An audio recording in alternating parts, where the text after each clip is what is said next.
I broke my back. What do you mean by that? You broke my back is broken. What do you mean, calm it down? It's a fight. Referees telling two fighters who want to fight to calm it down? He should calm down. I saw he's like a clown in his show, man. He's not your guy.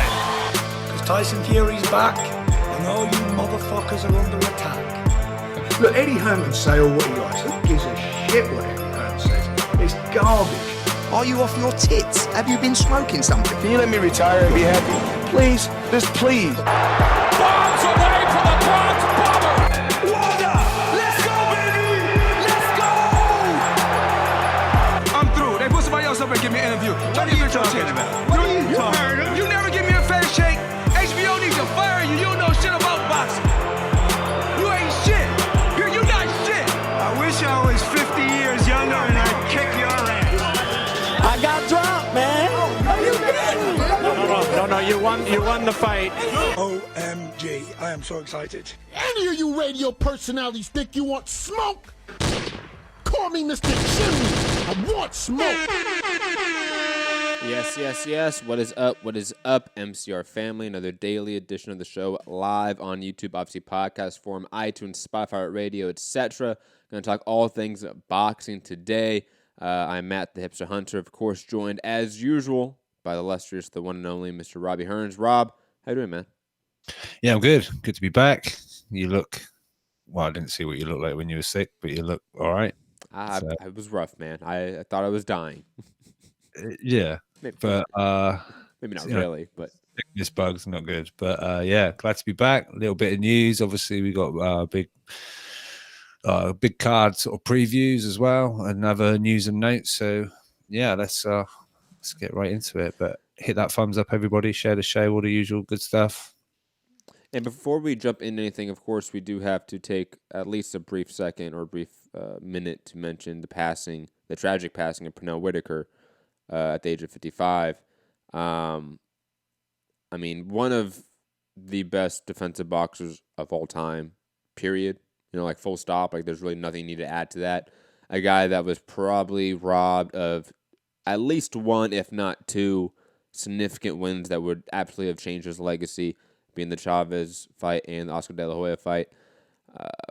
Pernell Whitaker is somebody that I looked up to as a guy that grew up into the sport in the early 2000s. When you look back in the 90s, the people you were looking at were guys like Pernell, Prince Nassim, guys that were flashy, guys that had style, but guys that were sort of that hardcore highlight reel that you could grab onto.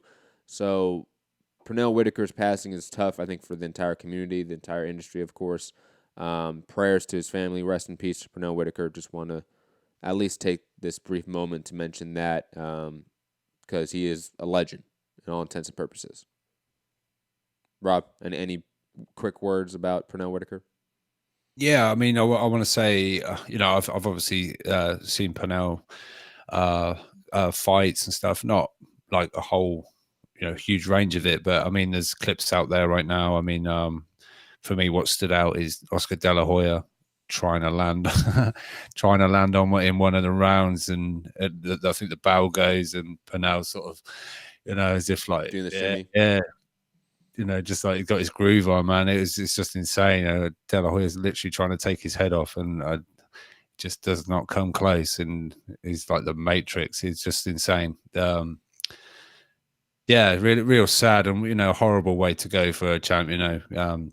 Obviously, some people get ill health, and their number comes up from something like that. But hit by a car at 55, man. Like my parents are that age. Like this is rough. It's rough. And on top of that, he was supposed to be in Vegas as part of like some PBC like fan meet and greet stuff. This weekend for Pacquiao Thurman, and anyone that's met Pernell Whitaker or seen him at events knows how much he loves going to events and being with the fans, and it's just sad, man. It's really depressing. Obviously we have a lot of fun topics to get to, but this is unfortunately a depressing topic to start the show with. But it's deserved because I want to brief mention this. Pernell is one of those guys that never got a lot of shine in his career. For sure. Yeah. He was a guy that went under the radar. Kind of a hardcore darling, really. Absolutely. He was never a star. And when guys like that unfortunately pass away, it's our duty to sort of keep their name, keep their legacy mentioned, because those guys, unfortunately, are quick to sort of get forgotten, unfortunately, with time passing. So never forget Pernell Whitaker. You know, he gave us amazing fights, had an amazing career, even though we did not properly give him the respect and due during his career. We should do that now, even if it's too late.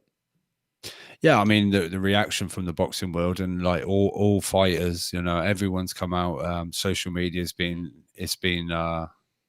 just everyone just like shocked and saddened, and everyone giving their, you know, this guy was in my all-time pound for pound list. This guy was the greatest defensive fighter. You know, Floyd come out and said what he wanted to say. You know, just everybody really, just everyone in the boxing world. So that just goes to show, you know, maybe it wasn't, you know, the fans, you know, especially the casuals that really knew of this guy or appreciated this guy, but we did. The boxing world and like the hardcores definitely have lost sort of a piece of their sort of boxing history and what they've watched in the past and what they come to know as one of the best to ever really do it. Absolutely. And unfortunately, we're going to have to sort of transition topics because it's what we have to do. So we're going to talk about the fights that are happening this weekend, recap a little bit of the fights that happened this last weekend, because honestly, there weren't a lot of major fights, even though all the fights last weekend were pretty entertaining. We're just not going to cover them in depth. Plus, obviously, the news of the day, which is Dylan Whyte's sort of WBC mandatory status, Amir Khan going out there saying that he had a contract signed for Manny Pacquiao next, and then Sean Gibbons just smacking that idea down.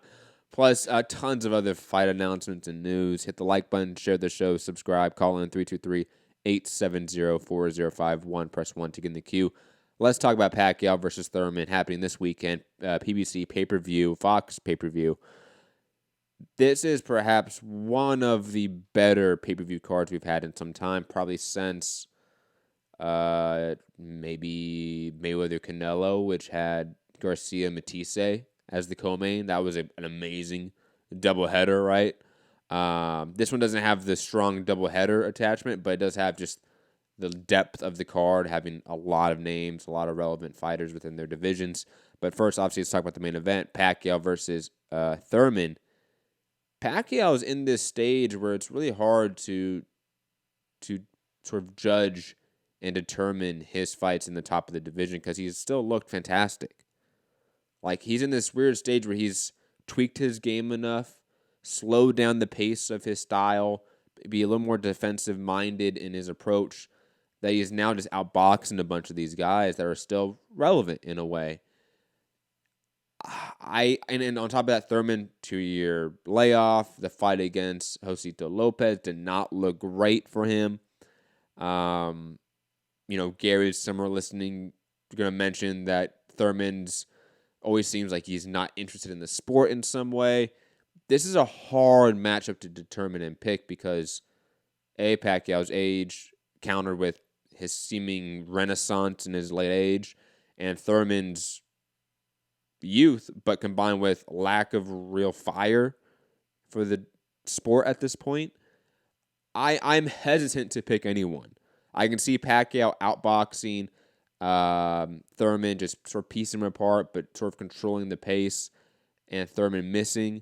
Or I can see Thurman be on the outside, outboxing Pacquiao, making Pacquiao sort of engage and expose himself to counters, and Thurman being successful at that. If we see a, on point Thurman, I again hesitant to pick anyone at this point. So before I do make my pick, Rob, your thoughts? Pacquiao Thurman, PBC pay-per-view main event. Yeah, I agree with you. It's a difficult pick, in my opinion. The bookies have got Manny as a slight favourite and Thurman as just a very slight underdog. It is tricky because it's a 40-year-old Manny Pacquiao against, a Thurman that's coming off the long layoff, the elbow surgery, the injury. Like you say, didn't look particularly great against Josecito Lopez. he looked quite good early on. He got the early knockdown, Mm-hmm. but he, kind of allowed Josecito to piece him up in one of the rounds. He really, really pressured and hit Keith Thurman a lot. But from what we've heard, Keith didn't really have a trainer for that camp. He didn't really have a strength and conditioning coach for that camp. He's got like 2 for this one. Proper nutritionist, everything's and from his interviews, he seems like the kind of like the Thurman of old is back, the talk, the way he's talking. I don't know. For me, I think there are maybe more ways that Thurman can win this fight than ways that maybe Manny can win it. But that being said, it's real 50-50 for me. There's a lot of sort of question marks still attached to this, and I guess we only find out come fight night. But a good performance for Pacquiao obviously gets him that Amir Khan fight. I'm joking. I might lean. I really don't know. It's I'm leaning Thurman, to be honest. Thurman. I'm leaning Thurman. I think he's going to look better and a little bit more sharper, obviously, since the Lopez fight. It's going to be a second fight back since the long layoff. I think that's going to help. I think ring rust was an issue, was a factor with Thurman in that comeback fight. It seemed to be an issue. And plus, we've heard stories about his training camp for that fight not being really dedicated, so to speak, right? We've heard stories like he really wasn't sparring for that training camp. He really wasn't in camp that long for that fight. Unlike this one where it seems like he took it serious like he did with the Porta fight and the Danny Garcia fight. In both fights, he came on point. I'm leaning Thurman slightly, probably by decision. But, again, this is a pick'em fight. I could see Pacquiao just being a little bit quicker to the draw, throwing a little more straighter shots than Thurman. I can just see Pacquiao edging him. But I'm picking Thurman. I just think that he's gonna figure it out in this fight more so than he did in the Lopez fight. That's what I'm banking on, unfortunately. I mean, I think we're going to have to see a big improvement from the Josecito Lopez fight. It's going to be quite a jump, I think, because I'll maybe lean towards. I'll go with the bookies on this. If Pacquiao's a slight favorite, I might just lean slightly towards Pacquiao. But again, that's not. Yeah, man, Pacquiao's definitely winning this fight. Thurman's this, Thurman's that. Pacquiao's the truth, or anything like that. This is just, for me, it's a pick'em fight, and you picked one, I've picked the other. So symmetry for the show. Next up, Ordonis Ugas versus Omar Figueroa Jr. Even though obviously I think the Caleb Plant fight should have been just the co-main event, and they should have stuck these fights on the Fox prelims. But digressing from that point. Ugas Figueroa Jr. being the co-main really should be a fun action fight. Both guys like to engage on the inside, like to exchange with combinations. Ugas probably had his best performance of his career against Sean Porter, even though he lost. And let's be honest, Omar Figueroa has not looked great as of late. Has been dealing with some issues outside the ring. I feel like this is an easy pick for Ugas to win in a firefight, but still win the firefight in probably dramatic fashion within 10 rounds or so, and perhaps be a weekend stealer in terms of fight entertainment. But again, I think Ugas is just a little bit sharper, a little bit stronger, just more in his prime, so to speak, than Figueroa, even though Figueroa is still a young guy. Figueroa's just been through far more wear and tear than Ugas has in his career. I think this is a pretty easy pick for Ugas, even though it should be a fun fight. Rob?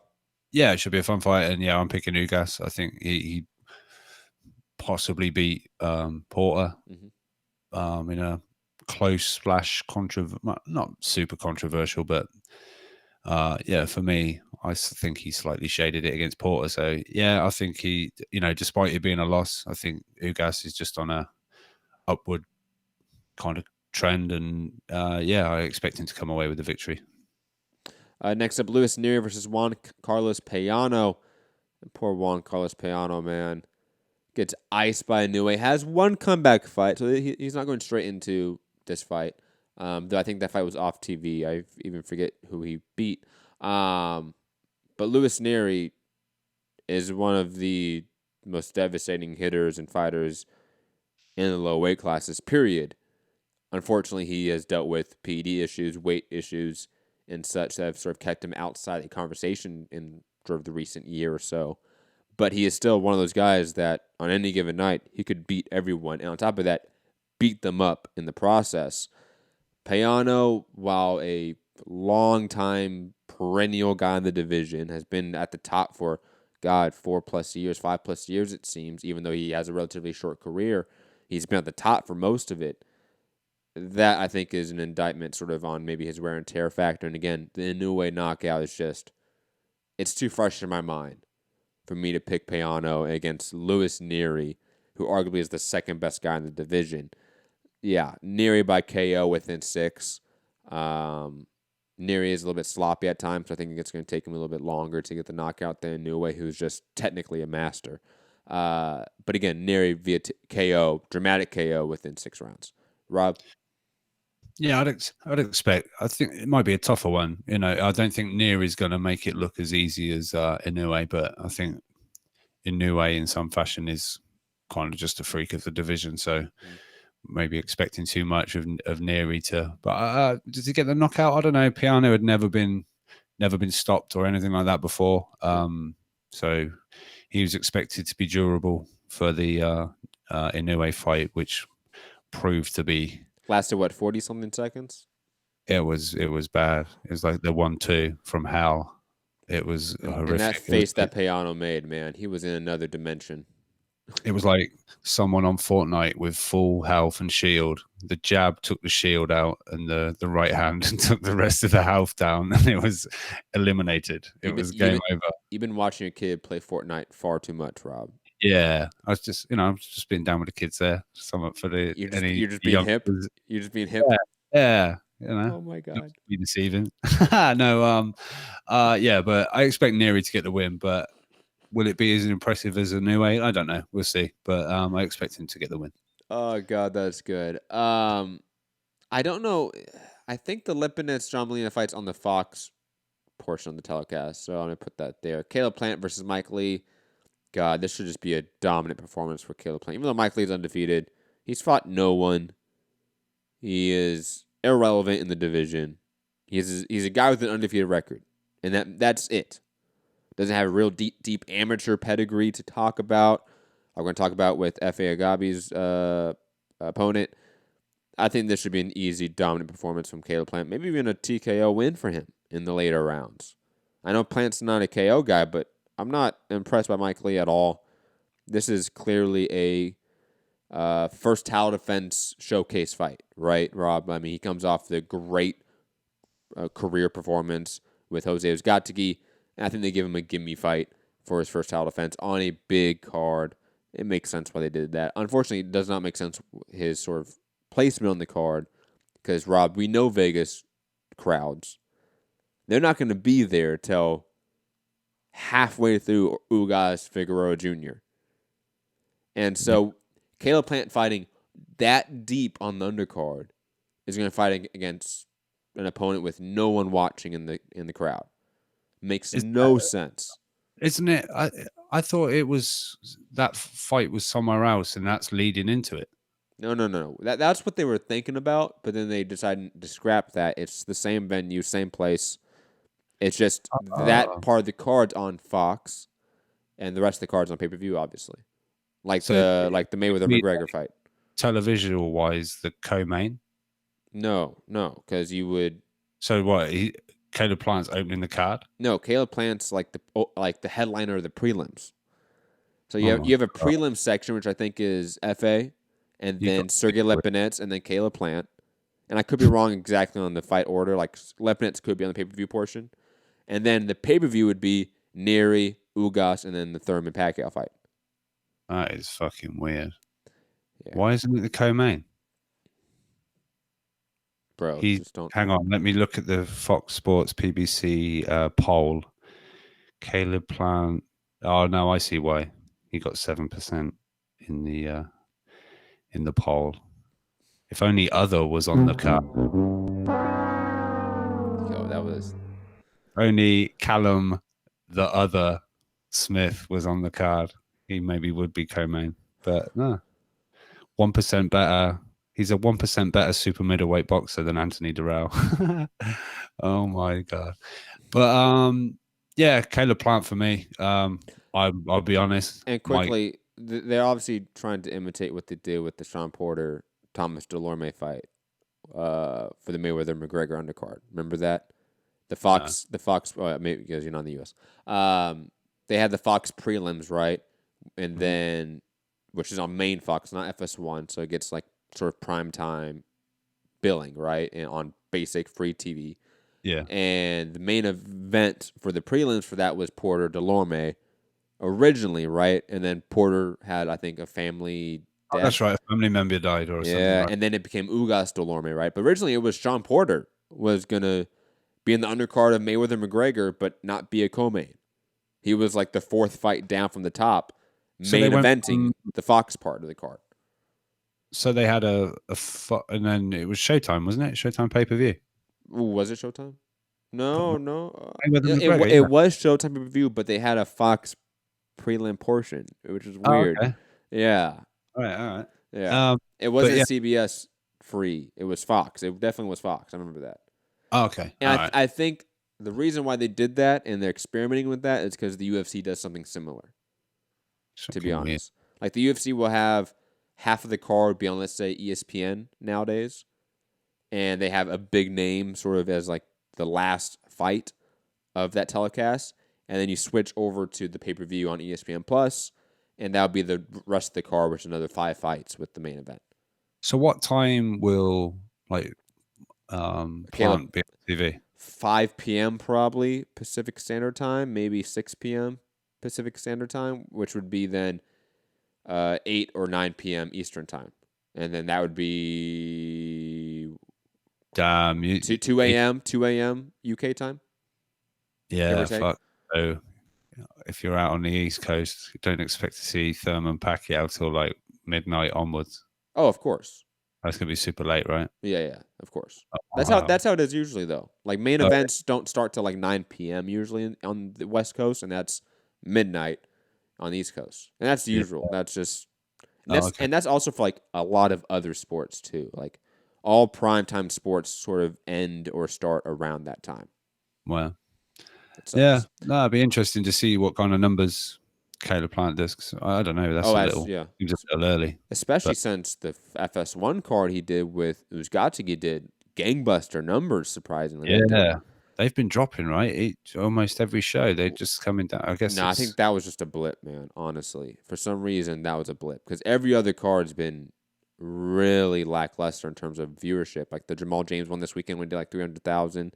Oh, Showtime. Oh yeah. No, that was FS1, and then no, it wasn't Showbox. Oh, whatever. We had a Showbox card this weekend, but that was the Otto Whalen fight. That didn't happen. I don't care. I didn't watch it. DJ Florence wasn't medically cleared. Oh, really? That's funny. Digressing though. Sergey Lepinich, John Molina Jr. Sergey Lepinich should win this fight easy. John Molina Jr. hasn't looked good ever in his career. Like he's been the guy that's like, I'm gonna go out there on my shield and get beat up by these top guys. And Sergey Lepinich looked fantastic against Lamont Peterson. He honestly looked pretty good against Mikey Garcia too in retrospect. Right, Rob? Like that was sort of the first sign that Mikey wasn't perfect for 140 and 147 was the Lepinich fight. I think Lepinich should just walk through Molina here and get a late TKO victory. Last fight on this card, we're going to talk about Efe Agabi versus Ali Demizirin, who was in the 2016 Olympics and lost to Filip Hrgović. So obviously, unfortunate for him to meet Filip in the first round of the Olympics. Poor guy. I mean, that's one of the best prospects to come from the Olympics, and he faced him in the first round. But digressing, another undefeated heavyweight fighting another undefeated heavyweight. I know this isn't on the level, obviously, of Dubois Gorman, but I love this. You know, this is an undefeated guy with real amateur pedigree versus an amateur guy with a lot of hype. Love those type of matchups. And it's quite different than, let's say, like the Mike Lee Caleb Plant fight because Mike Lee has no pedigree, no hype behind him. No one cares. Digressing. Rob, any last thoughts about this card, or ready to move on? Oh no, I've got to say, I sit here obviously quite often mocking shit that's over there, but I can't knock this card. It's got, maybe some of them are like brilliant matchups, but it's names, and that's what you need. It's kind of like what we get here. We get like, oh, he's on the card, he's on the card, he's on the card. Against who? All right. But, it's a lot of names on the card rather than, wow, the main event. What's the, oh, shit, that's crap. You're further down, you're like, oh, dear. But this is pretty stacked. Yep, a lot of. So I've got no problem with this one being pay-per-view for you guys. I'm always looking out for you, trying to say that that's not pay-per-view worthy. You shouldn't have to pay for one this month. Nah, this one we got paid for, guys. But this one's all right. But look, we've got to pay for this one as well over here. You got to pay for two. You got to pay for two this week. Yeah. God. Luckily, it is cheaper for you guys. Yeah, it's going to be like £40 total. So it honestly, with the conversion rate, I think with your two pay-per-views combined, ours is still more expensive. Yes, it's still less than your one. Yep. Oh my God, that's crazy. Digressing though, let's talk about the Whyte Rivas pay-per-view card. Also on DAZN in the US, right? Yeah, DAZN in the US. Yes, it is. Yep. We talked about that. I love this fight the more I think about it, to be honest. I think it's just going to be an all-action heavyweight fight that ends within like 6-8 rounds. Like, I really don't see this one lasting the full 12.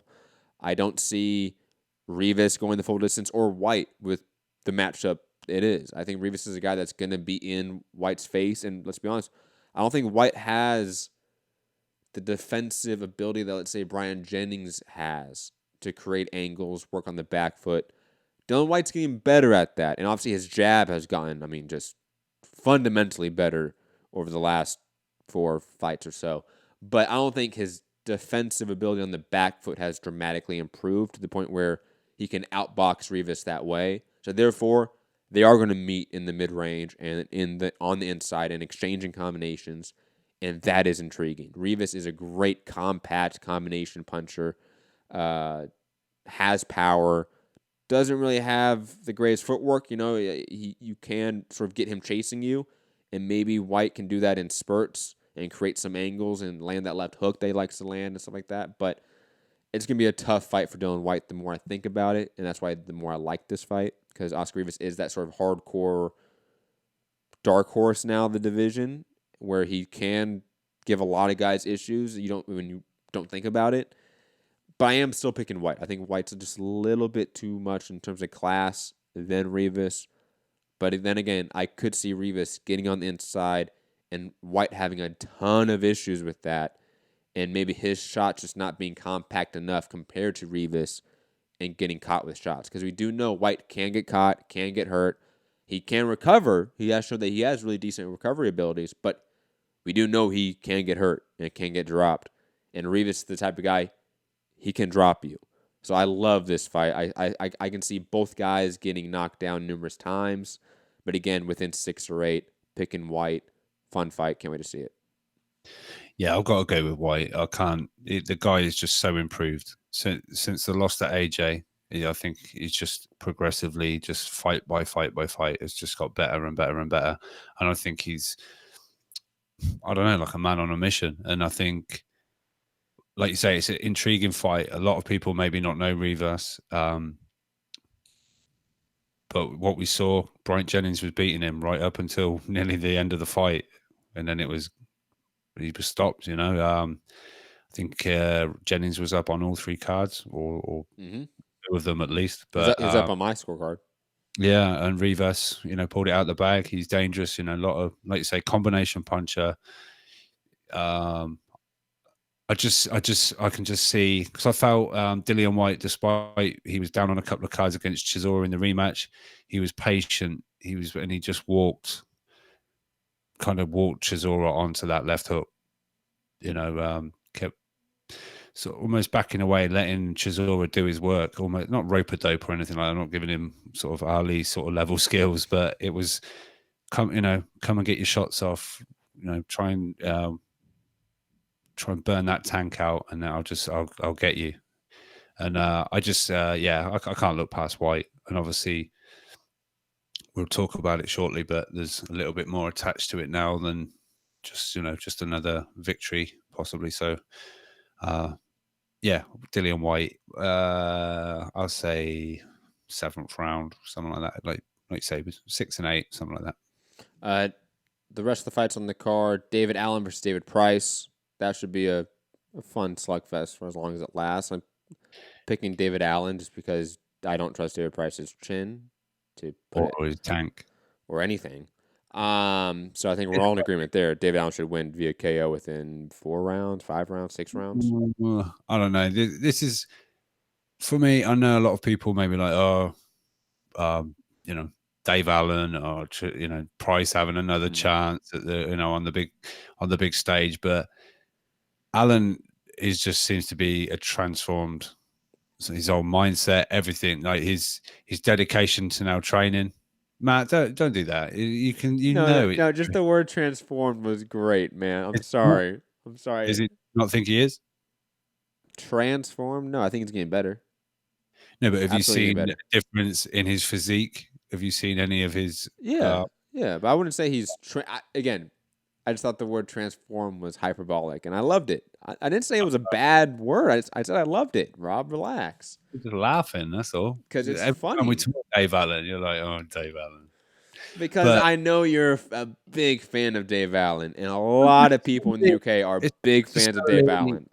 It's not necessarily like I'm a big fan of him. I'm not saying give this man a title shot or anything like that. I know. But when you see the Dave Allen that got in the ring with Tony Yoka to the guy that's going to get in the ring against, but to be fair, that is the great Tony Yoka of France, who is obviously my countryman. Big, round, flabby, fat David Allen compared to the dude's got some fucking muscle definition going on in the stomach. So hold on, I don't know. Sorry. Comment from the chat. Aaron Munoz. The white giraffe is taking out the white rhino. Oh my God. Well, this is it. Dave Allen has, I don't know, one hell of a chin. He's been down. He got absolutely beat the fuck up against Tony Yoka, but and Ortiz. The referee had to stop that, and I think didn't he have to step in against Ortiz as well, to sort of save him from himself, because he's one tough, fucking northerner, right? I don't know. But he's can start off slow and not let his hands go. So I don't know. We'll see. But David Price, obviously questionable chin, questionable gas tank. If it goes past 4, I can't see. I don't want to see the fight if it goes past 4. No. But yeah, little side note. If Price wins, Cash Ali, who bit David Price in about 4 places, wants the rematch. So yeah. But I'm going to go with Dave Allen. I think he'll be able to withstand any kind of early onslaught from David Price, and maybe we'll see that infamous duck under and left hand to the body like he'd done Lucas Brown. Sweet, infamous, Canelo-esque. Oh, I just threw up a little bit in my mouth. Derek Chisora versus Artur Szpilka is next. I'm of the mindset that Chisora, even though he is long in the tooth, he has had some tough losses recently.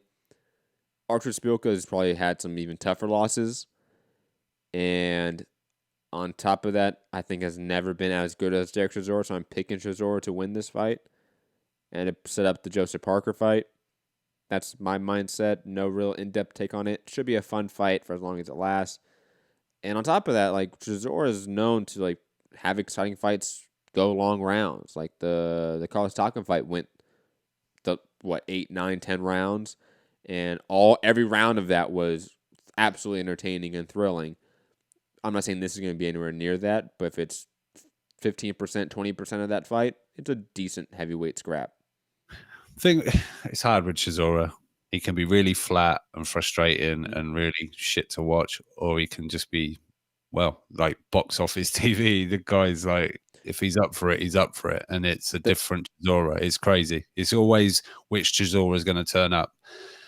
I know Szpilka southpaw which I believe he's not particularly great against southpaws or hasn't been in the past. But yeah, I think this could be almost not fight of the night, but it could be really entertaining. But again, on the other hand, it could be if Spielke kind of wants to do a gashi and run around the ring and have poor old Derek Chisora trying to cut the ring off. It could be a long night. It could be quite a tedious one to watch.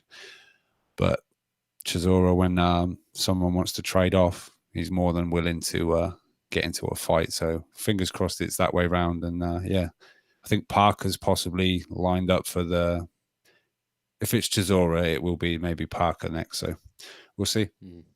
A couple other fighters on the card to just mention. Lawrence Okoli, who Rob loves, and I have mentioned is one of my top 10 boxers I don't like. It's improving. I would say this, not that I don't like him as a person. I think Lawrence Okoli is actually a really nice guy from what I've seen. I just don't care to watch his fights. Same with Demetrius Andrade. Demetrius Andrade is one of the nicest guys in the sport, and they are very similar in style. They kind of are, man. Just one's no, they're not, Matt. Hey. In terms of what they want to do, yes. Boxer. One's slick at it, one's just a robot at it, but they both want to do the same thing. I think there'll be improvements. Shane McGuigan is his, I think, second fight out under Shane McGuigan. I think there was glimpses of work in progress in his last fight. There was trying to keep that distance a little better, not falling in over his shots and grabbing hold of the guy. There was little signs that stuff in camp is starting to maybe come together. So hopefully we see more of that. And, with Lebedev retiring, who knows what lies ahead. Fabio Worley's on the card as well. One of David Hayes' guys. And that's right. It's not anymore, right? He's Dillian Whyte's guy. Dylan Whyte's guy, not David Hayes. Sorry. Yeah. He's looked interesting and fun as of late, so watch him, I guess. We've got Riakporhe against Billum Smith. That's a good fight. Two young cruiserweights, Matt. Riakporhe is look, Dillian Whyte's fighter. Look, Rob, I don't trust anything in terms of UK cruiserweights right now. Anything. Okay. Every cruiserweight fight I've watched from the UK as of late has been rough. You're not even hyped. Isaac Chamberlain had a little signed contract with Al Haymon. Come on. Fly the flag. Did he really? I didn't see that. Yeah, you do. Put it in the chat and you were like, I'm not even going to talk about Isaac Chamberlain signing. Oh, see, that's what I forgot about the instant I saw that. You know me, Rob. I saw that, said, I'm not going to talk about this. And guess what? Have not talked about it until you brought it up. Digressing, though, a couple other smaller fights this weekend to mention. On Thursday in Costa Rica on UFC Fight Pass, Hannah Gabriels and Trey Lippe Morrison have a sort of doubleheader card. Trey Lippe Morrison, obviously, son of the great Tommy Morrison, and Hannah Gabriels probably was the last person to put on a tough fight for Clarissa Shields. On Ring TV on Friday, Jason Quigley versus Terriano Johnson. Marlon Esparza on the card as well. That Fight Pass card's on Wednesday. Jason Quigley's on Thursday. Friday on ESPN Plus, Teofimo Lopez versus Mayashu Nakatini. Maxim Dadashev versus Sabril Matthias. Esquiva Falco. The Brazilian middleweight. Falcao. I should know that. Yeah. I'm Portuguese. He's looked really fun as of late. Brief stop at Teofimo Lopez. I haven't watched too much on Nakatini, but he should win this fight. I am curious, though, to sort of see how he does as a main event. I wish this was on regular ESPN so we can get some numbers on it. Oh, it's on Plus? It's on Plus, so we won't get a viewership, unfortunately. At least they get a viewership, I guess. But, you want to know on, big ESPN or whatever you want to call it, main. Yes. That's a real indicator of possible star power, right, at this stage. Because this is obviously leading into a Richard Comey IBF world title fight. So it'd be nice to have a gauge sort of going in. But, I expect Teofimo to obviously continue the trend. and completely dance all over his opponent. Yeah, I agree. And I expect everyone to be super upset about that as usual, because you know how people get all outraged about that shit when it comes to certain people. Brief mention also, the Aaron McKenna is also on that Ring TV card. I like seeing Aaron McKenna fight, so go watch that. There's a Telemundo card with Saul Juarez versus Gangan Lopez. That's a good fight in the junior flyweight division. And that's it for this upcoming weekend in terms of fights. Rob? Very quick. Leonard Sterling's asking, what do you pay? How much do you pay for UFC Fight Pass? How much? It's like $7.99, I want to say. But I think I got grandfathered into a cheaper price, to be honest. Yeah, I thought I heard like $5 or something. I can't remember. No, Fight Pass is more expensive. It's definitely more expensive. But then again, like, I've definitely got deals before. Like, I got deals where, like, you buy pay-per-view and you spend an extra, like, $20 and you get, like, 6 months subscription. You know, stuff like that. There's deals all the time. So you can find a way to get probably more towards $5 maybe a month. But digressing. Definitely worth the money if you're a hardcore fan of other combat sports. If you're not a fan of boxing, you can probably just get by with finding other streams. Wink, wink, nudge, nudge. We do not support piracy here at MCR. Yeah, right. Very quick. That is kind of, at the moment, maybe Dana White's kind of way into boxing, sort of purchasing content and getting it on there. Because I forget who it was, reported that, and not Endeavor, well, kind of like, would they really be interested in PBC? Because they're just like a management company. They're not a promoter. But and so whether this is kind of going to be the way Dana White really gets into boxing, if he's going to start, you know, if there's any purse bids out there, or, you know, I think there's a link up with Lou DiBella here and things like that. So we'll see, but something to keep an eye on. Absolutely agree. Briefly, hold on one second. Camera got messed up. There we go. As I fix it, Rob, let's briefly talk about fights that happened this weekend. Jamal James defeated Antonio DeMarco via unanimous decision in a fight that I thought was far too hard for him, to be quite honest. I thought he should have looked a little more dominant. Should have picked up a finish, to be quite honest. I was kind of disappointed in his performance here. Even though it was a fun fight, I just expected a better performance from Jamal James here. Rob, did you watch any of this PBC card, or do you want me to just run through this card? Run through it, but I did say I think he's massively overhyped and not quite what he was built to be at one point. I agree that he was overhyped for sure, but I am curious whether he's like a Ugas, right? Where Ugas has had bad performances for sure. Or even like Maurice Hooker, right? A guy that at times we sort of had, like, the case was written, he had a reputation, it was done, and then he had performances and he started looking good. Jamal James sort of was on that path. Like, the Diego Chavez fight was a quick stoppage within 4 or 6 rounds, right? It was really impressive. It just looked like he was figuring it out in a way after some losses. Next up, Jared Washington defeated Robert Helenius, and actually a fun heavyweight fight, surprisingly. I can't believe I said fun heavyweight fight all in the same sentence. And also Jared Washington looking good. Can't believe I said that in the same sentence, all those words together in that order. But he did. So Jared Washington, good for you. You needed this. You needed this bad, because you've had a ton of losses lately against really good competition, to be fair. Like, it's not like he's losing to bad guys. He's lost to Deontay Wilder or, Gerald Miller. He's lost to only good competition. Champions or near the top of the championship heap. Robert Helenius was a guy he needed to beat, and he did it in impressive fashion. Shout out to him. Charles Martin picked up a quick TKO win against Daniel Moritz. Just gotta say, he walks the earth like a god. Pay respect, pay homage to the king. He wants to be the LeBron James of boxing. He already is. And he wants a title shot. He can have all the title shots.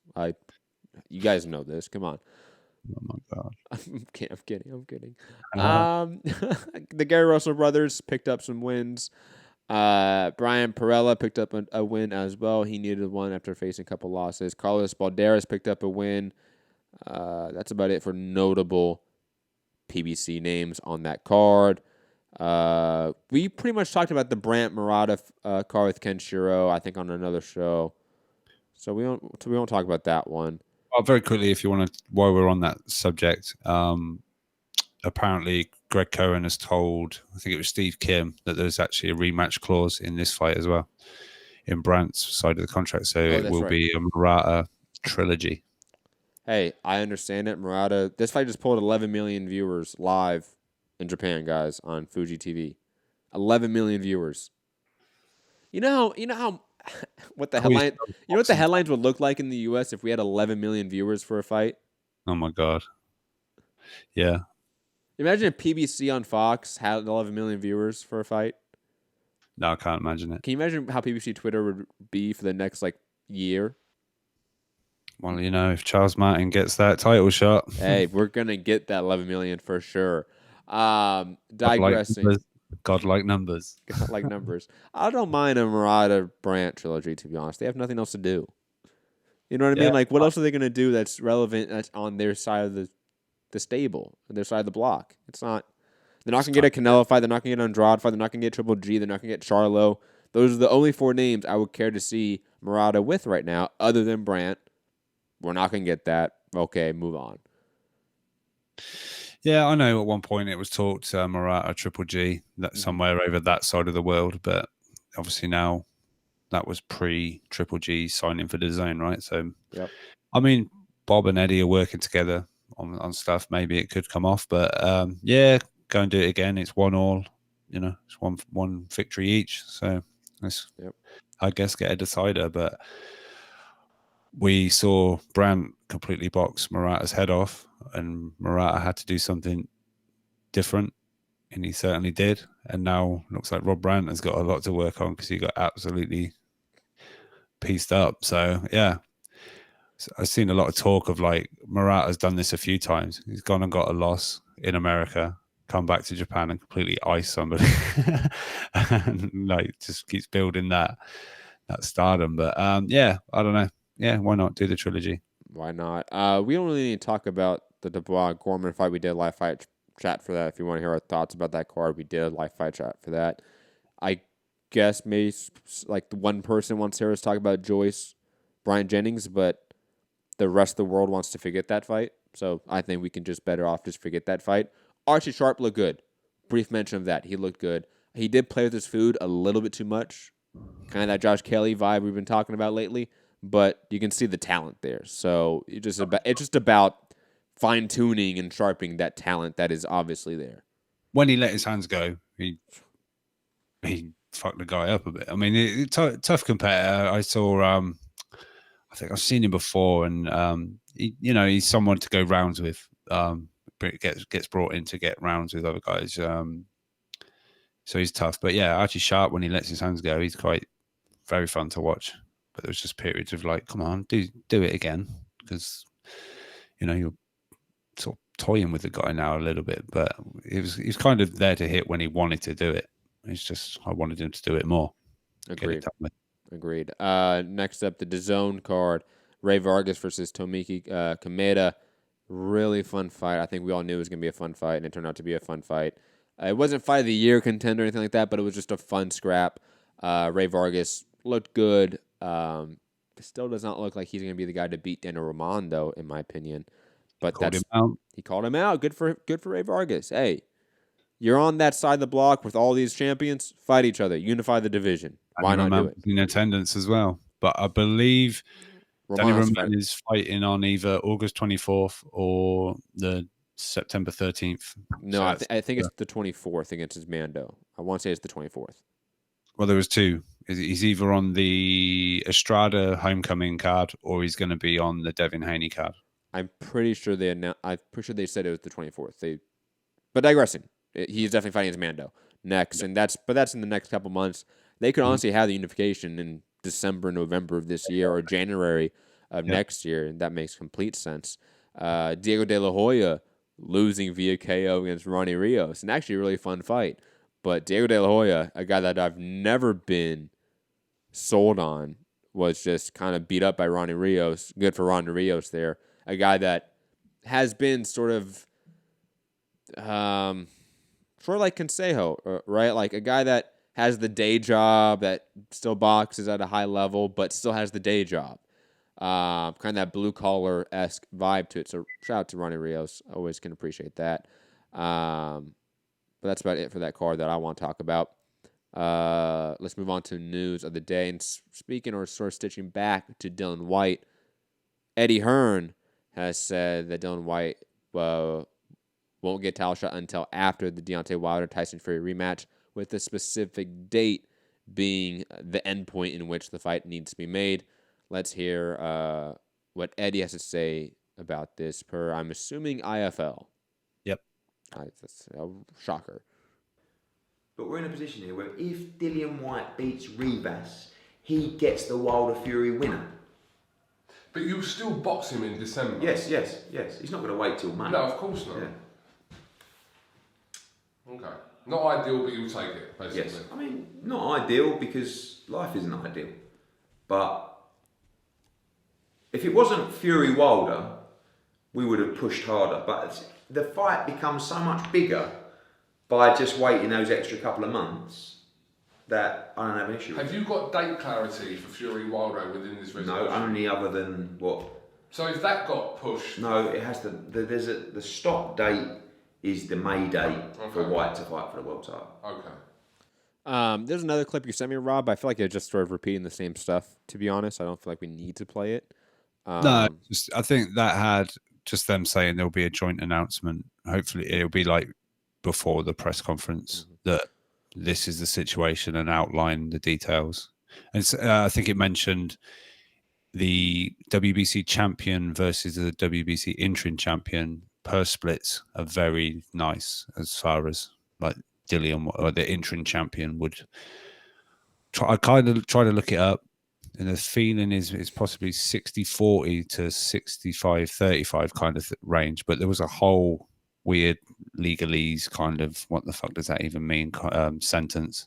Those are the best, right? Those are the best. I think if you put, like the code breaker, like piece of cardboard with certain letters cut out, if you put that over it, it says you're probably going to get shit on because we're going to make Wilder the franchise champion. I think when you lay the cardboard out with the cut out. You get like the Navajo Wind Talkers from the movie Wind Talkers with the Nicolas Cage, and they somehow piece it together. Yeah. The fighters get fucked. Yeah, that's sort of what happens. I was thinking of what's the speaking of Nicolas Cage, one of the greatest actors ever. When he's the fucking convict on the plane. Oh, Con Air, bro. Con Air, yeah. With the amazing Southern accent that he puts on. Tie your room around the old oak tree. Puff is coming out. No, who is it? He's in his cell and he like lays the piece of cardboard over the piece of text, but because of where the holes are cut out, it spells out Carson City or something like that. I know the scene. I don't know exactly who was in it. I can't remember off the top of my head. I'm sorry.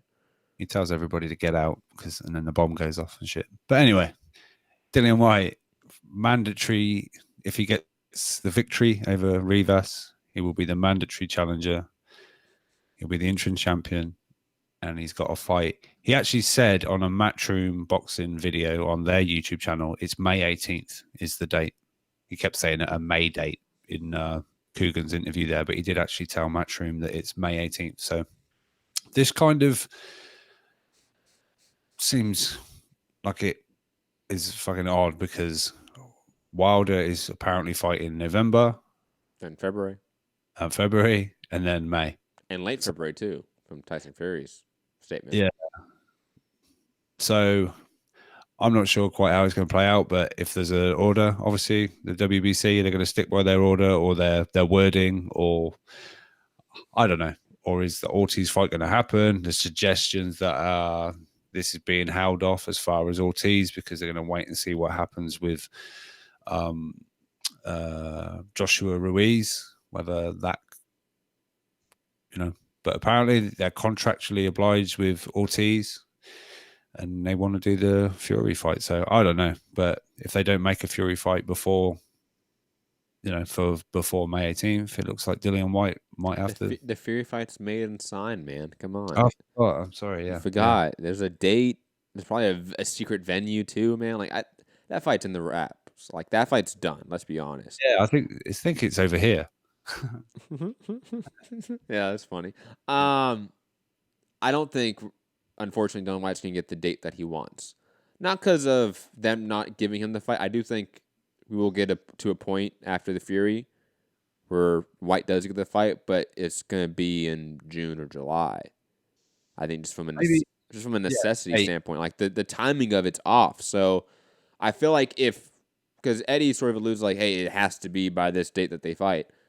No, Eddie knows that if Dylan Whyte and Wilder or Fury or whoever has that belt come to an agreement, go to the WBC and say, hey, we're going to fight on June or July instead of May, you think the WBC is going to say no? No, they're going to say, of course. Sounds good. Same with like purse bids, how like sanctioned bodies were postponed purse bids when they hear two parties are close to a deal. Not even the deal is made, just that they're close to a deal.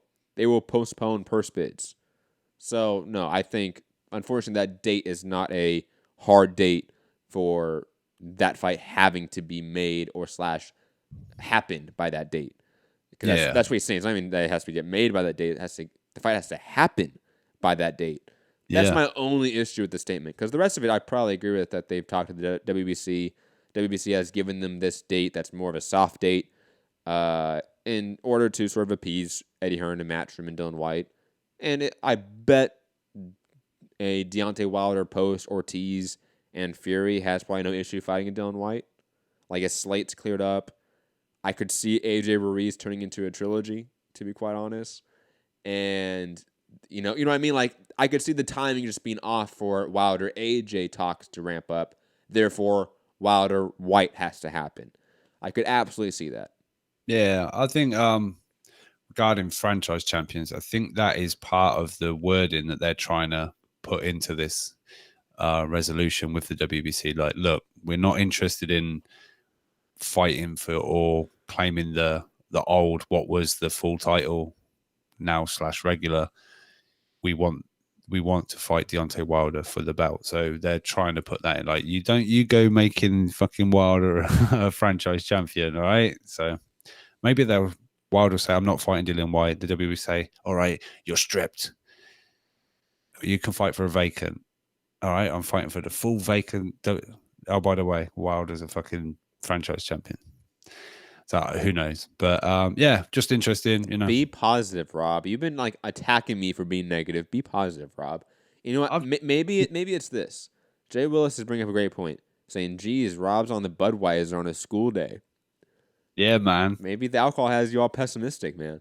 Fucking love you all. I fucking love you. No, but look, I'm not being pessimistic, but I'm talking a day after the WBA wished Big Baby Miller happy birthday, So of course they're going to do that.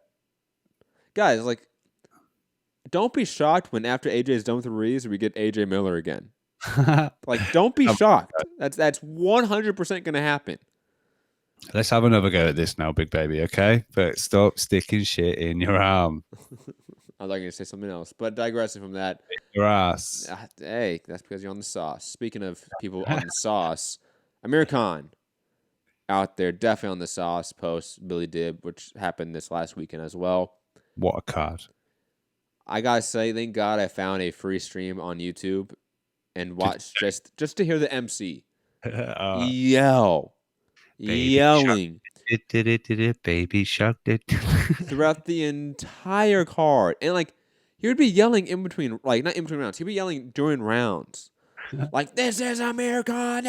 It's like, dude, what are you on? He was pumped, Oh, he was pumped. Was Kale there? Was Sutherland there? Was Kale Sutherland there at all? No, throwing the snow around. I don't know, man, but damn, he was hyped, singing Baby Shark, yelling at people. It was weird. Wait. He was singing Baby Shark while Samuel Peter had been in the ring for about 13 minutes. It was odd. I can't say anything positive about that event other than it Enjoy was weird. the red canvas with the red graphics, and not only that, but they put like Amir versus Billy. they weren't. It's apparently something they do over there. It's like Huey versus Samuel. It's not like Khan Dib. It's like first name basis. Very informal. They don't know how to work SEO, obviously. But digressing, Amir Khan on the sauce post that air quotes win, whatever it was, and he had some claims about what was next in his career. And Rob, poor Mitty, man, having to defend this shit. And there's a reason why Mitty doesn't call in or show his face when Amir Khan acts up like this. Just saying. But here's Amir Khan talking about his next big fight that is, quote, signed.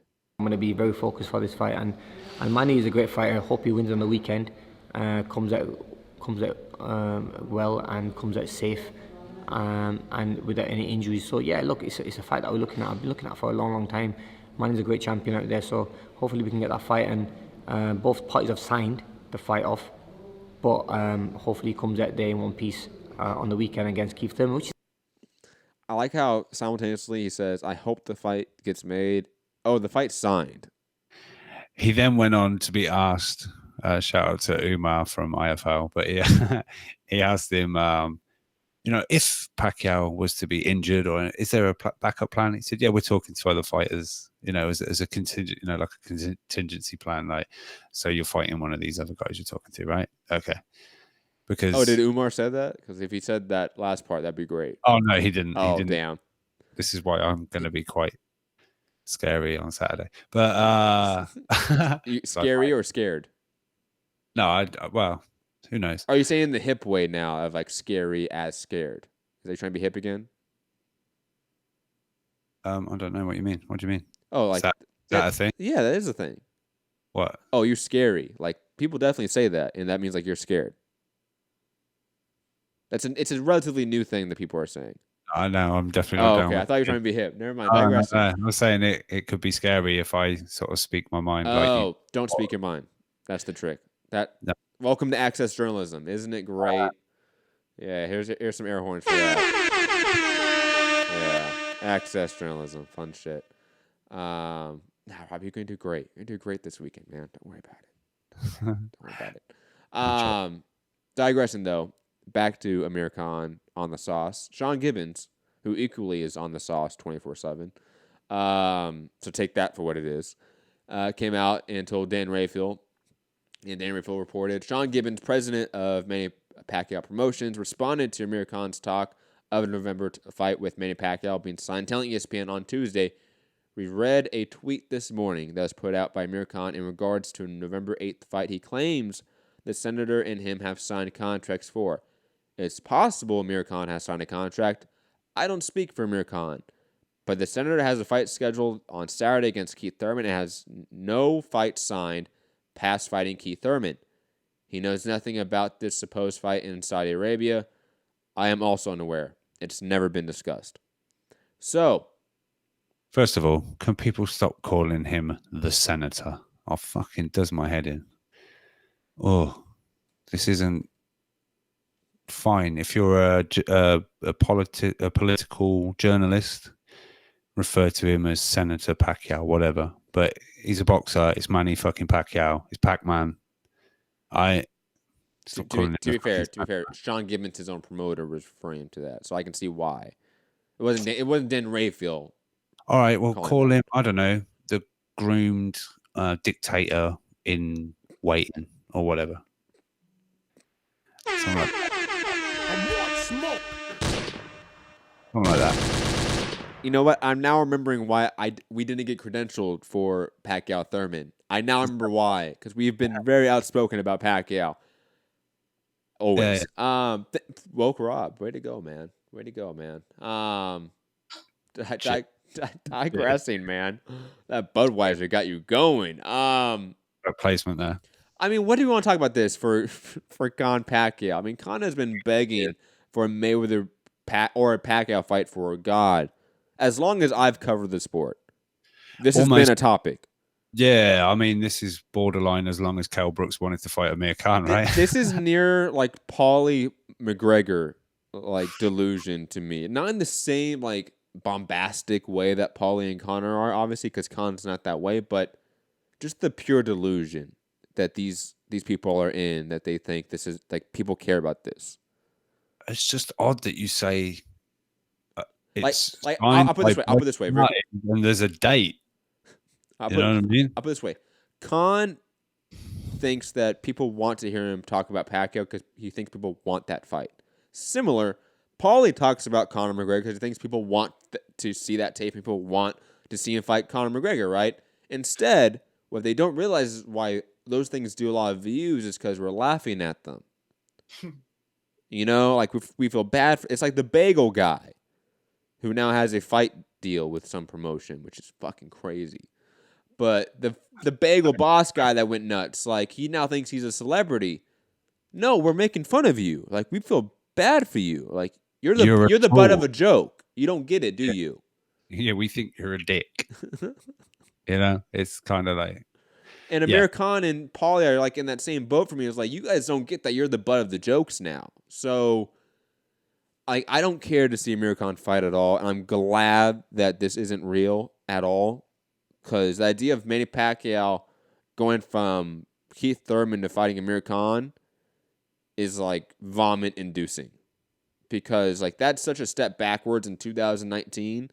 That's a definite step backwards for you because you literally have just been vomiting. I know, right? Shout out to being sick and God, stomach bugs. But digressing, I just don't care to see this at all. I hope Amir Khan just retires. Just retire, be a celebrity, and just do celebrity-like things and make money off of that. I don't care to see you fight ever again. Please don't fight 130 fucking pounders and act like that is something special. Fuck off. Manny Pacquiao is doing something special at the age of 40-something or whatever, however old he is. That is at least remarkable, even though he is supporting a dictator in the Philippines. Digressing from that point, at least Pacquiao is doing something in the ring that's relevant and interesting. I don't care to see Amir Khan be talked about at all. I just want to make fun of him. Sorry, Mitty. Harsh. Your countryman. Damn. Amir Khan's not my countryman. Mitty. Oh, Mitty is, yeah. No, yeah, I mean, look, apparently, you know, there's this fucking whole boatload of money that some big fight is going to eventually go and get from Saudi Arabia. Is it going to be Manny Pacquiao? I don't think so. It's maybe something that could tempt him, but... Just give me the Kell Brook fight. That's the only fight I care to see from Amir Khan. So you know why? We don't hear them bitch about that when they're 50 years old and 60 years old. I want to save us from those headlines on Boxing Scene in 2040 of Kell Brook and Amir Khan bitching at each other in the media for not fighting each other. That's the only fight I care to see for Amir Khan. Other than that, retire, go away, bye. Thank you for the career. Now please go. Damn. I don't know. Yeah, but personally, I'd like to see if Pacquiao gets past Keith Thurman. Obviously, he's now the WBA super champion. So the undisputed. No, I don't think he's undisputed. Actually, there's an interim champion, isn't there? Yeah, there is. It's not undisputed, and it's not undisputed WBA. This kind of fight isn't really much on the line. It's just a really good fight, honestly. Yeah, it's all right, yeah. No, it's good. But yeah, Amir Khan, I don't know. When he said it, because there was like a press release saying, join me tomorrow, media, blah, blah, blah, at the gym. Be discussing my future. And I was like, oh. And like Broner Selby was over. I thought, Broner maybe Khan. That would be. By the way, I like how you tweeted at Mike. Oh, is this what's happening for Broner? Oh yeah, like way past. And like I had already sent you the link. We had talked about it. Yeah. And the funny part is, I saw that tweet that you sent asking that way past the expiration date, right? And Mike had not replied yet. Yeah. And I was like, maybe I should tell Rob that he fucked up. I'm like, no, fuck it. I need to learn. Nah. It was late. I was like, and then he was like, no, I already told you what direction Broner's going in. I was like, oh yeah, my bad. Yo, Cop gave you some sass, man. It was funny. That's all right. Me and Cop, I don't know. We're right. We Right. back and forth. I use GIFs and shit, and he likes them. He does tend to respond to you a lot, which is surprising. Yeah, yeah. People tend to like you on social media. I don't get it. Yeah, because I don't go around calling everyone a fucking idiot like you do. I don't do that all Kinda. the time. Most of the time. Most of the time, yes, not all the time. That's why I send you a link and you go, "What does it say? This guy's blocked or muted, or I don't even know what that pitch. What is it?" Because you've been in arguments with people. But yeah, Amir Khan. I don't know.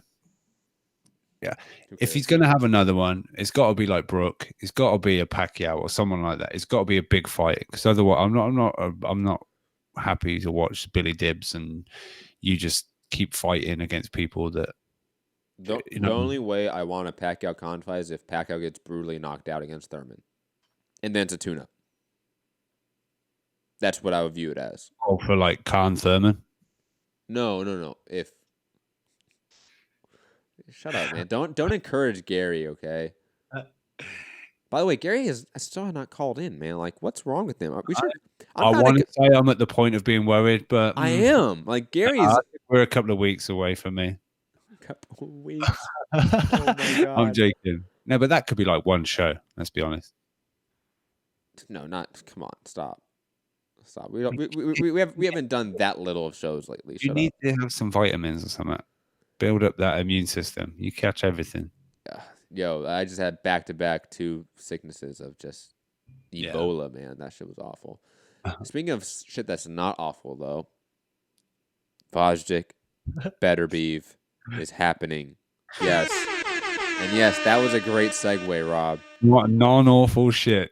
This is not awful. This is probably one of the best fights of the year that that no one's gonna watch, but like I'm okay with that. It's a hardcore fight.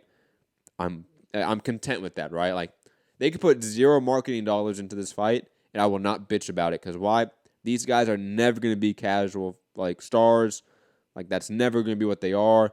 But what they are is great boxers, fantastic entertainers in the ring, both undefeated, both champions, both in the prime of their career. Vajdik, I mean, picking up one of the best wins out of all the younger guys, let's be honest, against Adonis Stevenson. I am thoroughly impressed that they made this fight. I am going to thoroughly enjoy this fight when it happens. I'm not going to make a pick yet, but I'm going to pick Vajdik, just saying, let's be honest, because I've never been high on Better Beef as much as the other guys. But goddamn, Vajdik, Better Beef, great fight. Can't wait to see it. Rob, thoughts? Vajdik, Better Beef, ESPN. Yeah, look, I guess it's part of the reason that Better Beef moved over to ESPN. Obviously, that's where a lot of their light heavyweight action is. You know, it's good to see that you're not just signing people and keeping them in their own sort of lane. You're actually putting them against each other. So, yeah, that's what we want to see. Unification fights, leading to undisputed fights, all that kind of stuff. So, yeah, it's going to be a good fight. Rob, let me ask you, because who was it? Rubisky asking, and shout out to Rubisky, one of the good fans of the show, one of the good supporters of the show. What's next for Bivol? You're obviously a Matchroom guy, Rob. What's next for Bivol? Have you heard anything? What was for Bivol? But I saw Cop reply to someone and he said he's a network-free agent. So I don't know quite what's gone on there. Oh, really? Yeah. But he signed a co-promotional deal with Matchroom, didn't he? Yeah. But he's not tied to the zone then. Interesting. Interesting. So yeah, I don't know. What was being talked about for Bivol? I forget. Yo, if Bivol somehow pulled a Mikey Garcia and was like, yeah, I'll sign a promotional deal, but like I'm a network free agent. Like I want to be a free agent in some sense to be able to maneuver. Shout out to Bivol. Because unfortunately, none of the best fights for him on DAZN right now. Just to be quite honest. There is a great fight for him, but it's apparent that Callum Smith does not want to move up at this point and fight Bivol. Although he said he would move down as well. He can do 168. But I think it's apparent. Sorry, it's apparent that Bivol. It's apparent that Callum Smith does not want to fight Bivol at any weight class right now. Can you please refer to him as the other? As the other. That is the greatest cell phone in boxing history, by the way, especially on social media history. But digressing, Vajic Better Beef, fantastic. Cannot wait to see it. And on top of that, I mean, Kovalev is still Kovalev Yard is a great fight that I cannot wait to see in the division. It's not as great as this fight, obviously, but it's still a great fight. Bivol, if he might be out of luck in terms of like really intriguing matchups, but he's always fought decent competition. So light heavyweight, looking great right now. Honestly, not a star-stud division, but a talent-filled division, especially at the top. By the way, Eddie Hearn told IFL, don't be surprised if something still happens regarding Canelo Kovalev, and that Yard and all that get heavily compensated and all that kind of thing. So I don't see it. I'm just saying, just like, passing on the knowledge. I know. I feel like we're running out of time, and plus, I don't know if it's as big as some people think. Like, I bet DAZN's looking at the numbers and questioning whether it's worth the money that they may have to pay for it. You know what I mean?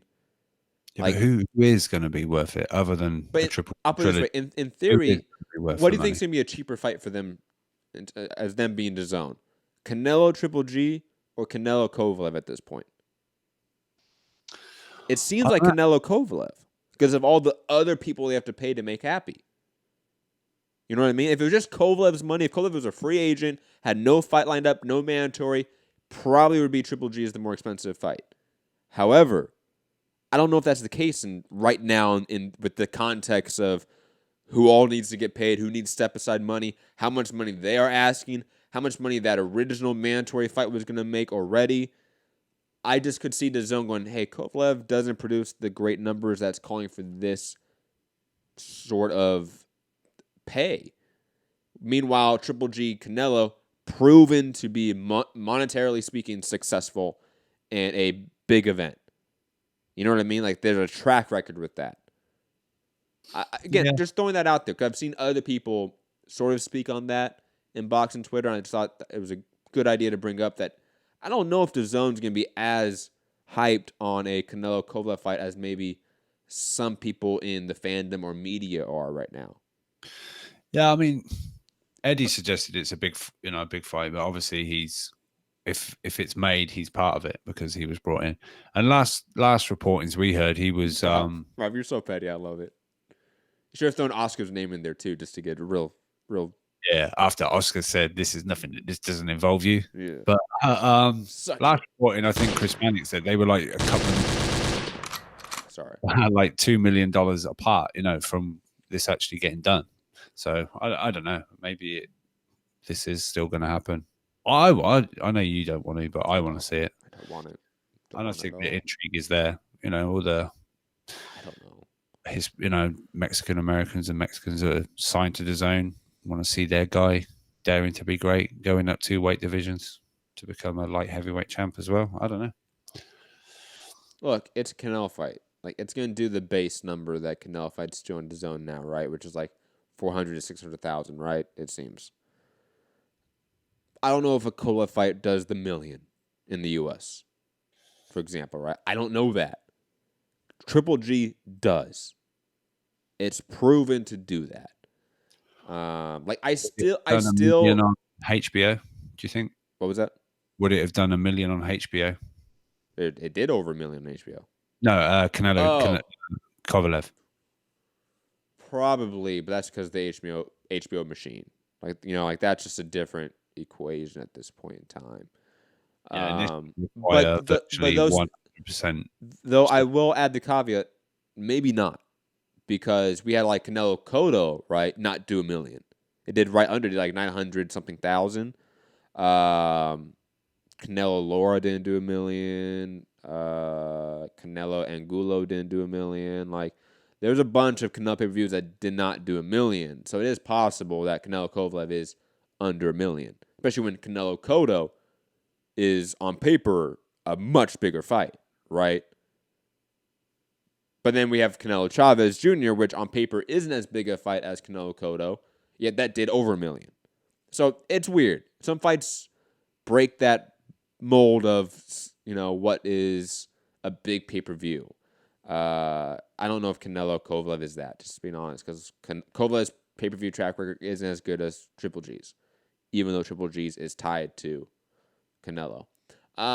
Digressing though, speaking of stars, because this person is a star, even though we don't like to admit this person's a star. Adrian Broner has a fight announced, or at least not announced, but a fight that's in the works, blah, blah, blah, by way of Mike Kopter saying sources tell The Athletic a fight between Adrian Broner and Ivan Redkach is in the works for the fall. Broner once again be looking to rebound this time following a defeat to Manny Pacquiao, blah, blah, blah. And Ivan Redkach, by the way, kind of quote tweeted it and was all like, yeah, I'm going to be ready on this, on that. So I guess evidence that there is actually the sources could be correct. Leonard, by the way, to sort of switch back to our former topic, is saying Canelo Kovalev doesn't do a million pay-per-view buys in HBO. He said Canelo Khan did under 600,000. Good point. And Khan's a bigger star than Kovalev, I would say, even in the U.S. Digressing, though. Adrian Broner, Ivan Redkach. I think it's a fine comeback fight. Like, this is okay. I wasn't expecting anyone we knew, to be honest, but we know this guy. We know Ivan Redkach. Like, he's been on TV a bunch. He's a decent fighter. Even though he's a clear, like, C-level guy, he is still somebody that we've seen. So I'm okay with this fight. I'm not mad with it. Devin Alexander, right? He just beat Devin Alexander. Yes. Yeah. So I'm fine with this fight. I don't think it's the best matchup that you could have made, but it's not a bad matchup. So I'm completely okay with a Broner Redkach fight. Yeah, I mean, Broner's been just throwing money in every nightclub that he's been in the last month. That so Pacquiao I guess money, man. He's got to get top up the bank account to go and do it all again. Keep going back, cap in hand to Uncle Al for. Quickly, no weight has been attached to this fight yet. Because somebody in the chat asking if this is 140. And quickly, we have one more topic after this. Call in 323-870-4051. Press 1 to get in the queue. International callers, Skype, Mixed Combat Radio. Rob? This will not be 140. That's probably part of why Selby fell out. Because that would have, Selby going up 2 divisions anyway, or jumping another one to fight. All of a sudden from featherweight, he missed. Didn't he go to 135 or 130? And then this would have been 140. I think Broner was like, hell no, I can't do that anymore. And Redkach was just at 147, no? Against Devin Alexander. Mm-hmm. Yep. So this is going to be Broner weight 144, something like that, I guess. Who knows? But that's just my opinion. Agreed. Last topic of the day, and again, per Mike Coppinger, Jose Benavidez and Luis Collazo have agreed to turn for a welterweight fight that will take place this summer. ESPN/ESPN Plus not confirmed which one it is. Obviously, the first fight back for Benavidez since the loss from Crawford. I love this fight. I will add this. I do think they could have just skipped this and put Crawford Collazo, because I don't want to see Crawford versus Kavaliauskas, who's his mandatory, who, had a draw with Ray Robinson in his last fight. Yeah, I think so. So, I don't care to see this really that much, because I should say the Crawford mandatory. I would have liked for them just to not make this fight, make Crawford Collazo. Why not? Common opponent with Thurman. You could sell it that way. Collazo's a more well-known name to the boxing community. It's a better fight, too. And give Jose Benavidez probably a easier tune-up, because this is going to be a tough fight for Benavidez. This is not going to be a walk in the park. Collazo is sort of made a name for himself in his later stage of his career, beating up younger guys. So I could see Collazo coming in here and just knocking out Benavidez within 8 rounds and sort of a shocking fight that's fun. And then fighting Crawford, in first quarter 2020. But again, they could just skip this process and give Benavidez a true comeback fight. Not a, hey, here's a comeback fight against a true, like a borderline top 15 guy in the division that has great power, great experience, and has been beating up young guys like you. Have fun. Yeah, I mean, wasn't Collazo the rumored opponent before the Khan fight was made? Yeah. So yeah, like some of the names for Crawford have been like Brooke, Collazo, etc. Yeah. No. Yeah. So maybe I don't know if he has to face his mandatory. I don't know if that's kind of been ordered, but yeah, I don't know. But yeah, but Benavidez and Collazo, I like that fight. That could be a fun fight. But yeah, I guess the start of the new boxing season, I guess September, they're sort of starting to outline sort of the future fights for the back end of the year, which is good. It's nice to get that news and sort of build towards and find out who's fighting who, and start maybe trying to piece this crazy boxing landscape together and where it's heading and who's going where or fighting where or whatever. But yeah, it's a fun fight. And stitching back to Lee Selby, who was mentioned with Adrian Broner, he's fighting Javier Fortuna, allegedly, again, per Mike Coppinger. And I like that fight. It's a good fight for Lee Selby. I liked it. I like it far more than the Broner matchup, so I'm good with that as well. Rob, any thoughts about your countryman, Lee Selby? No, I think it's a fun fight. I don't mind the fight.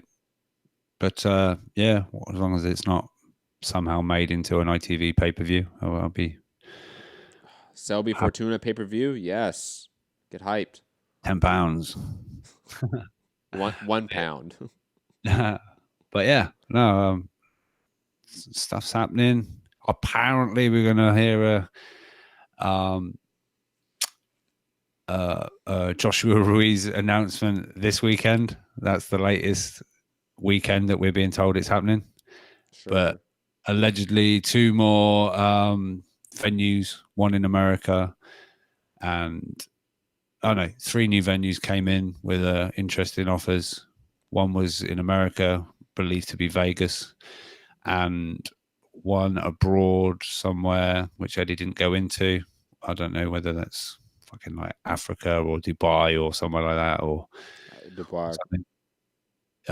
And yeah, there was another one, but they're just pursuing because a couple of them were sort of just not worth brushing under the carpet. It's worth having a look at, apparently. But that Dubai money, man.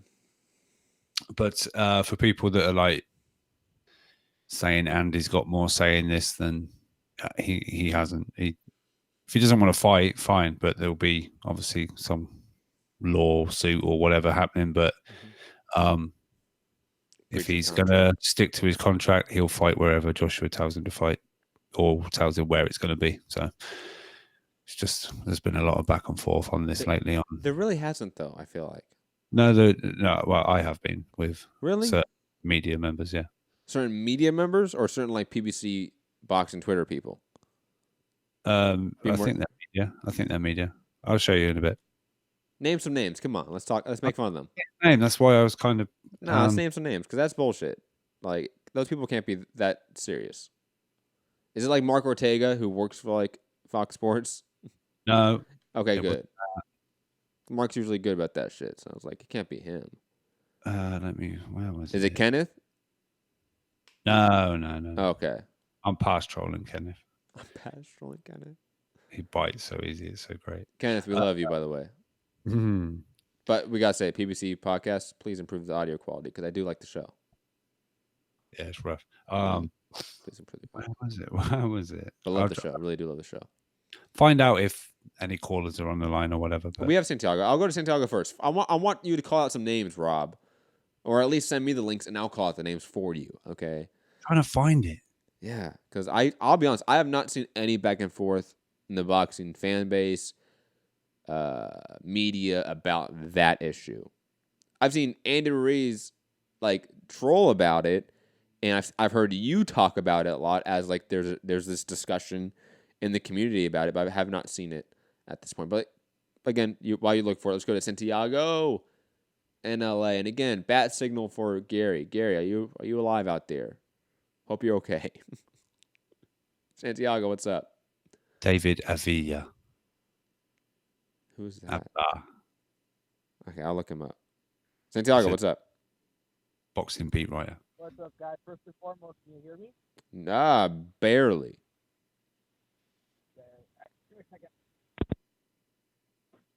Can you hear me now? Yeah, much better. God, I swear, headphones are starting to go downhill when speaker sounds better.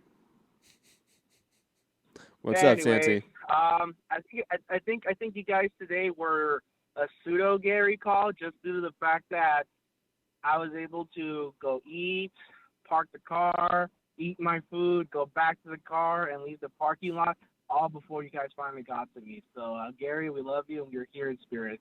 I hope you're doing okay, man, because we miss your calls. These guys miss you so much that they're pretty much taking your place at this point. Yeah, we're just ranting about random shit now. Anyways, let's see. Obviously, you know that I copped the zone card because I'm a big Tamoki fan. I thought the fight was a lot closer than what the scorecards said, but definitely once Tamoki got that point deduction in the 12th round, I knew he wasn't going to win it. And you could tell because Tamoki's really tried hard to go at him. And Tamoki admitted as much in the post-fight interview that he felt he lost the fight. I think he gave a good account of himself, and to be honest with you, early pick between Daniel Roman and Ray Vargas, I gotta take Roman just because every time that he got in close with Tamoki, he just started clinching or leaning on him. He didn't really try to engage on the inside or even work some kind of short inside game. So I got my early edge in for Daniel Roman. And kudos to Ronnie Rios over Diego de la Hoya, the cousin of the Golden Boy. That guy's been in there with some good fighters, and it's nice to see him get the kind of win that we love seeing fighters get over highly touted people. Let's see, what else is on that night? You know what? Antonio DeMarco is one tough son of a bitch, and I have to wonder what they must be offering him because this is like the second time they pulled him out of retirement to fight somebody, you know. First they pulled him out for freaking Figueroa.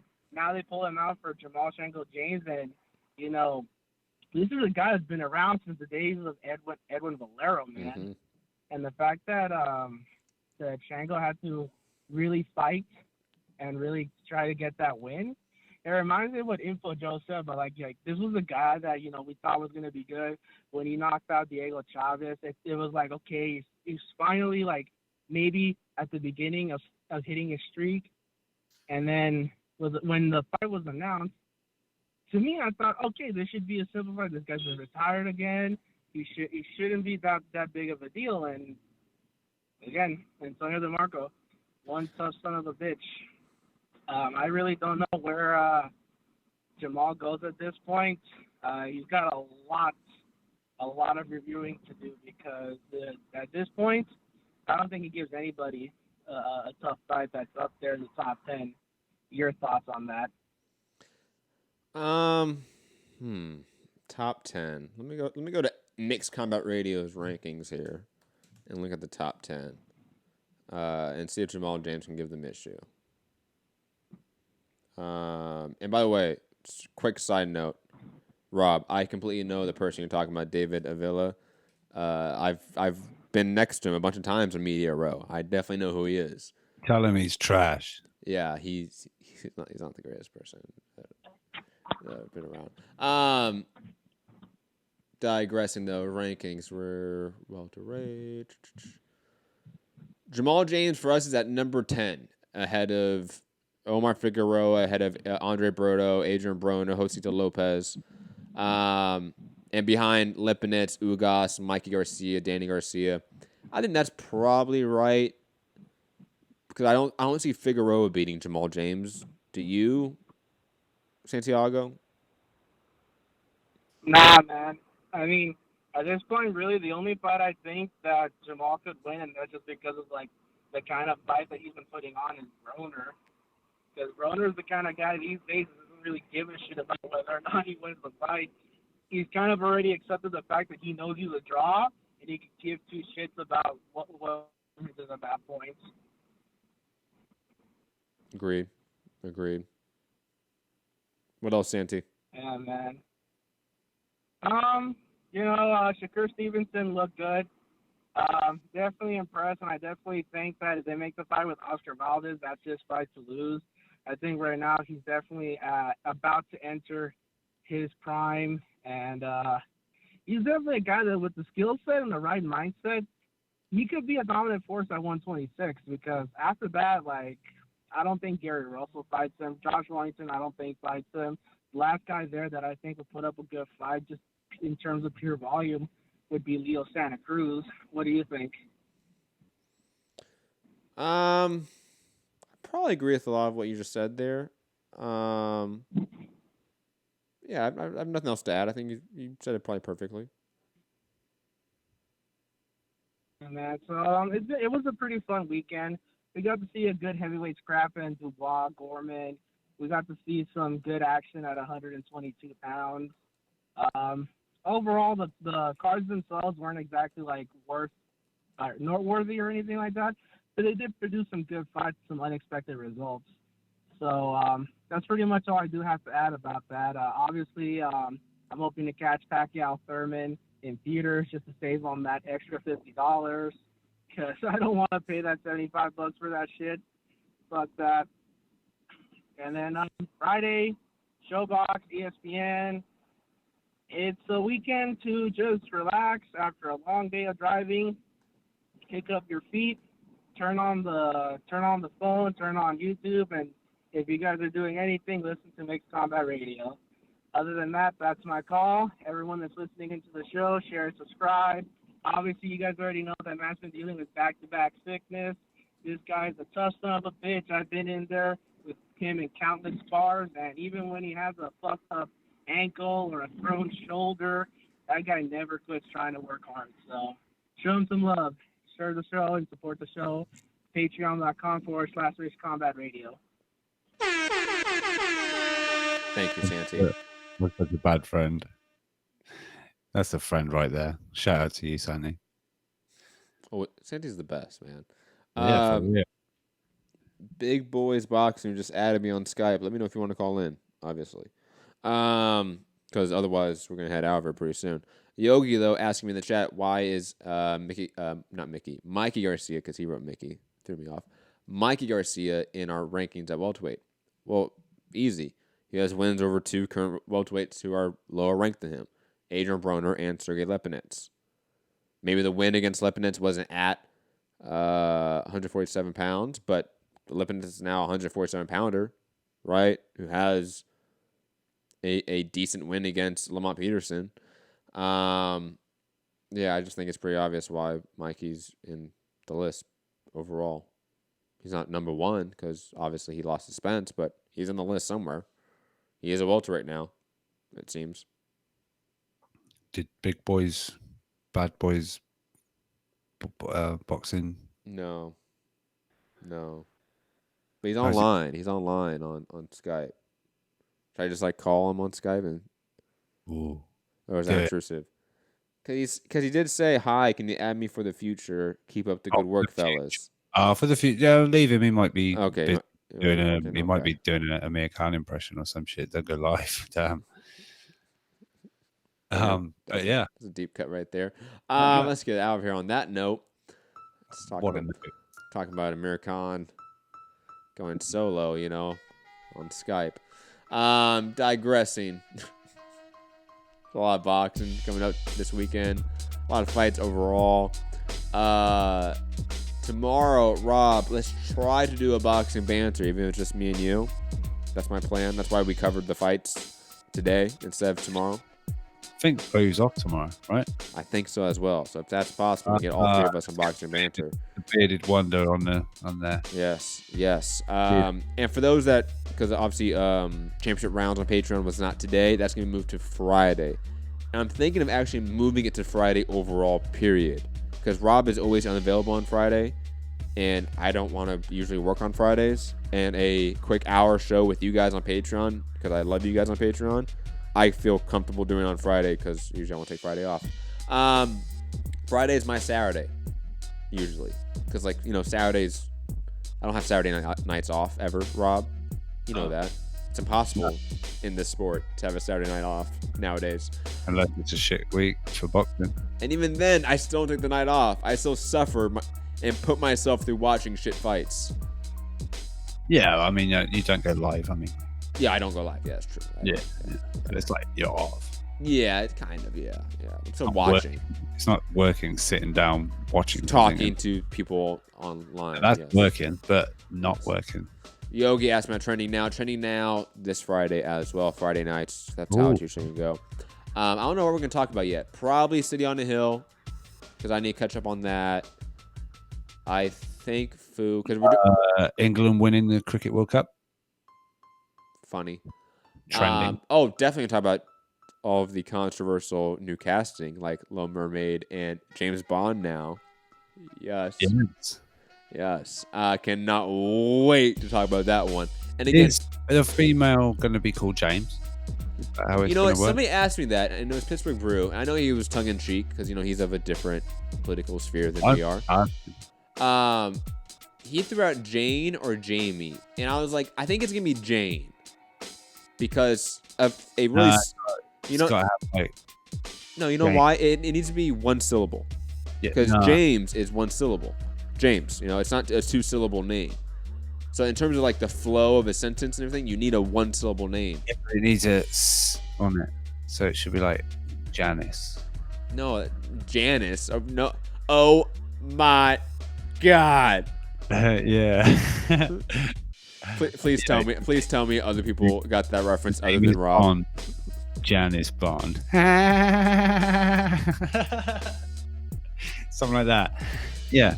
No, they should just get her. They should just get her to play James Bond. Actually, that'd be great. Yeah, that would be good. I would pay like for the 3D, like that. I would pay the $20 to go to the movie theater. Janice fan. Huh? Fuck yeah, Janice Bond. Yes, absolutely. But digressing, Trending Now Friday night as well. Chandler is money planning, and obviously live fight chats. Probably a Thursday show as well for free. But yes, that's about it for the housekeeping. Hit the like button, share the show, subscribe. Shout out to Leonard Sterling with the super chat. Said, oh wow. Saying used to think this guy waffles a lot. I don't know what that means. Waffles a lot. Where's? Talk. Oh, okay. Just keep talking. That's right. That's what I thought, but I just want to make sure. Where's Gary? Yes.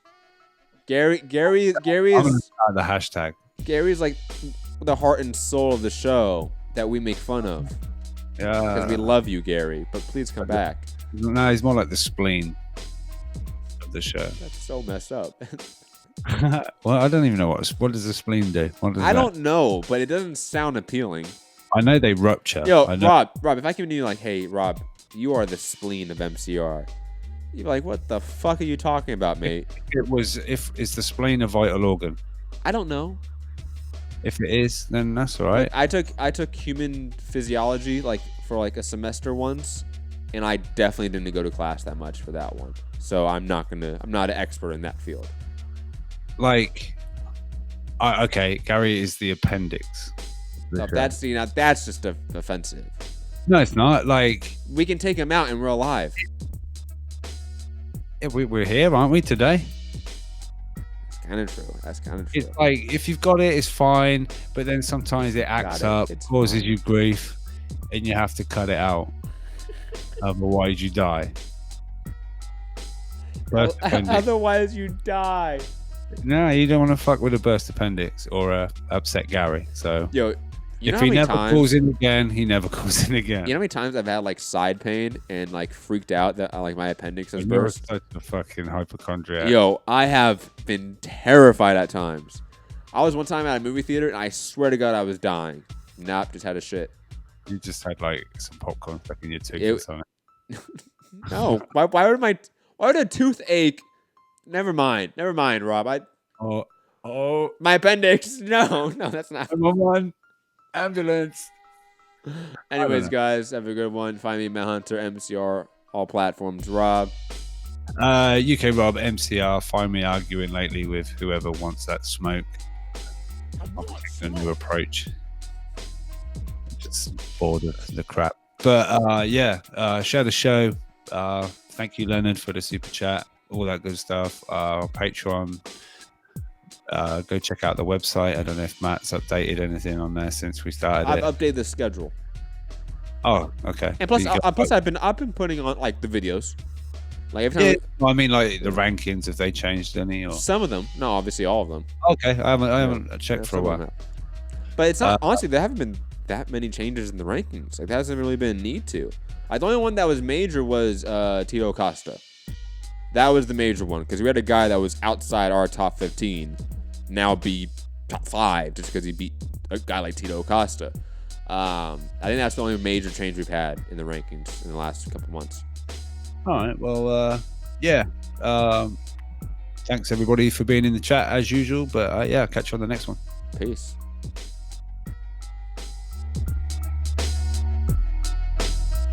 Are you off your tits? Have you been smoking something? OMG, I am so excited. That's stupid. Use your common sense. Stay off the weed. Everybody's on steroids. The whole UFC, everybody. You disrespect boxing, you piece of shit? Hey, pussy, are you still there?